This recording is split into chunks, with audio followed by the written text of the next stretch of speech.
UDFിന്റെ പൊന്നാപുരം കോട്ട എന്നൊക്കെ വിശേഷിപ്പിച്ചിരുന്ന മണ്ഡലമാണ് കോതമംഗലം. പക്ഷേ 2016 ആ ചരിത്രം ആന്റണി ജോൺ തിരുത്തിക്കുറിച്ചു. കന്നി തിളക്കമാർന്ന വിജയം. 2021 ആധികാരികമായി വീണ്ടും വിജയം. ഇപ്പോൾ മൂന്നാം അംഗത്തിനുള്ള തയ്യാറെടുപ്പിലാണ് ആന്റണി ജോൺ. ആന്റണി ജോണിന്റെ പ്രചരണം തുടങ്ങിക്കഴിഞ്ഞു. മൂന്നാം അംഗത്തിനിറങ്ങുമ്പോൾ ശുഭാപ്തി വിശ്വാസത്തിലാണോ?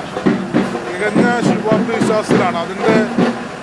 എൻ്റെ ശുഭാപ്തി വിശ്വാസത്തിൻ്റെ ഒരു നേർക്കാഴ്ചകളാണ് ഇപ്പോൾ നമ്മൾ ഏതാണ്ടൊരു 1/2 കിലോമീറ്റർ പിന്നിട്ടുള്ളൂ.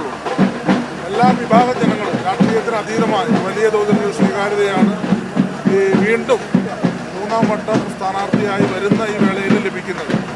അത് തീർച്ചയായിട്ടും 2016 മുതൽ കോതമംഗലം മണ്ഡലത്തിലെ ജനങ്ങളെ സംബന്ധിച്ച് ജനങ്ങളുടെ സന്തോഷത്തിലും ദുഃഖത്തിലും ഏത് പ്രതിസന്ധി ഘട്ടത്തിലും അവരോടൊപ്പം ചേർന്ന് നിൽക്കാൻ ഞാൻ പരമാവധി ശ്രമിച്ചിട്ടുണ്ട്. അതിൻ്റെ ഒരു സ്നേഹവായ്പ തന്നെയാണ് ഇപ്പോൾ ജനങ്ങളുടെ ഭാഗത്തു നിന്നും എനിക്ക് ലഭിച്ചുകൊണ്ടിരിക്കുന്നത്. അതുകൊണ്ട് തീർച്ചയായിട്ടും തികഞ്ഞ ശുഭാപ്തി വിശ്വാസത്തോടുകൂടി തന്നെയാണ് ഒരു മൂന്നാം അംഗത്തിന് കോതമംഗലത്ത് ഇറങ്ങുന്നത്. ഇപ്പോൾ എന്തായിരിക്കും പ്രചാരണമായ ഈ പ്രചരണത്തിൽ ഘട്ടത്തിൽ മുമ്പോട്ട് വയ്ക്കുന്ന കാര്യങ്ങൾ? കേരളത്തിൽ പൊതുവെയുള്ള ഗവൺമെൻറ്റിൻ്റെ 10 വർഷക്കാലത്ത് സമാനതകളില്ലാത്ത വികസനക്ഷേമ പ്രവർത്തനങ്ങളുണ്ട്. അതോടൊപ്പം തന്നെ പ്രതിസന്ധി ഘട്ടങ്ങളിൽ എങ്ങനെയായിരിക്കണം ഒരു ഭരണകൂടം ഇടപെടേണ്ടത് എന്നതിനെ സംബന്ധിച്ചൊക്കെ വലിയ തോതിൽ ഇന്ന് കേരളത്തിൻ്റെ പൊതുസമൂഹം ചർച്ച ചെയ്യുന്നുണ്ട്. അതോടൊപ്പം തന്നെ കേരളത്തിൽ പൊതുവായി നടന്ന വികസനം എന്ന പോലെ തന്നെ കോതമംഗലം മണ്ഡലവും സമാനതകളില്ലാത്ത വികസനക്ഷേമ പ്രവർത്തനങ്ങൾക്ക് സാക്ഷിയായിട്ടുണ്ട്. അപ്പോൾ അത് തീർച്ചയായിട്ടും വോട്ടായി മാറുമെന്ന് തന്നെയാണ് പ്രതീക്ഷിക്കുന്നത്. അതോടൊപ്പം തന്നെയാണ് 10 വർഷക്കാലവും ജനങ്ങളിൽ ഒരാളായി നിന്ന് അവരോടൊപ്പം നിൽക്കാൻ ഏത് പ്രതിസന്ധി ഘട്ടത്തിലും ഞാൻ ആദ്യം സൂചിപ്പിച്ചതുപോലെ തന്നെ അവരുടെ സന്തോഷത്തിലും ദുഃഖത്തിലും എല്ലാം അവരിൽ ഒരാളായി ഞാൻ നിൽക്കാൻ പരമാവധി ശ്രമിച്ചിട്ടുണ്ട്. അതുകൊണ്ട് തന്നെ ഞങ്ങളുടെ പ്രതീക്ഷയിൽ അപ്പുറത്തുള്ള ഒരു വിജയം, ഒരു മികച്ച ഭൂരിപക്ഷത്തോട് കൂടിയിട്ടുള്ള ഒരു വിജയം ഈ മൂന്നാം അംഗത്തിന് ഉണ്ടാകുമെന്ന കാര്യത്തിൽ ഒരു സംശയവും. എതിർ സ്ഥാനാർത്ഥിയെ നിസ്സാരമായി കാണുന്നുണ്ടോ?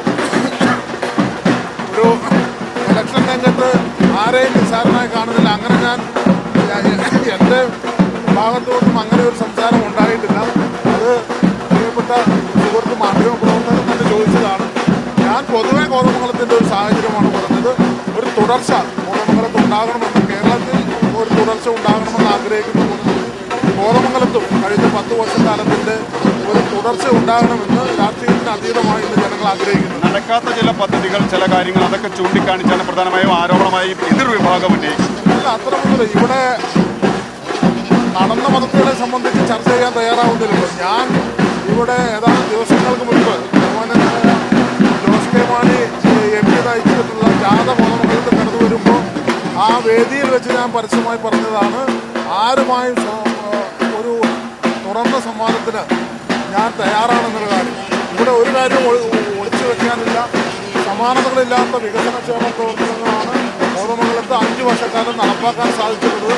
ചില പദ്ധതികളെ സംബന്ധിച്ച് അത് വേഗതയിൽ പരിഹരിക്കാൻ കഴിയാത്ത നിലയിലുള്ള ചില നിയമക്കുരുക്കുകളും നിയമപ്രശ്നങ്ങളും ഉള്ള പദ്ധതികൾ മാത്രമാണ്. ആ പദ്ധതികൾക്ക് പോലും ആവശ്യമായ ഫണ്ട് അനുവദിച്ചുകൊണ്ടുള്ള നിലപാടാണ് കിഫ്ബിയിൽ നിന്ന് സ്വീകരിച്ചിട്ടുള്ളത്.